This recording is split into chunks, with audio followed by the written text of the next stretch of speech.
In today's video, I'm going to teach you how to add an indicator in Bookmap. First, open Bookmap on your computer. If the platform asks you to sign in, go ahead and log into your account. Once you're inside, the next thing you need to do is connect your data feed. That means linking your broker or market data provider so Bookmap can display live market information. After that, open the instrument you want to analyze, whether that's something like ES, NQ, BTC, or AAPL. This is important because indicators need an active chart or instrument to display properly. With your chart open, move to the top of the Bookmap window and click Configuration. In some versions of Bookmap, this may appear as settings, so don't worry if the wording is slightly different.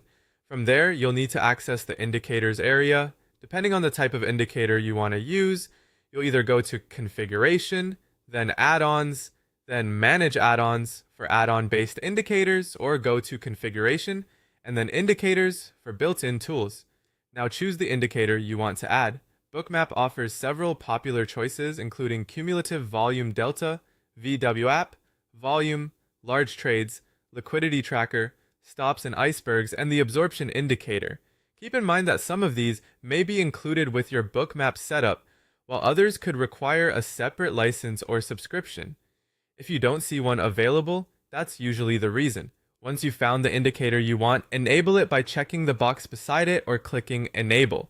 If it's a new add-on, Bookmap may guide you through a short installation or activation process. Just follow the prompts on screen until it's loaded. After the indicator is enabled, take a moment to configure the settings. This is where you can tailor the display to your trading style and make it easier to read on your chart. Common options include changing the color, adjusting the line thickness, setting the opacity, choosing the calculation period, selecting where it appears, and turning alerts on if that feature is supported. Spending a little time here can make a big difference in how useful the indicator feels during live analysis.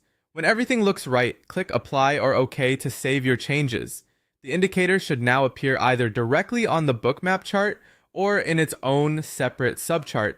Next, verify that it's working properly by watching the chart update in real time. Make sure the indicator is visible, the data is updating correctly, and the colors and display settings match what you selected.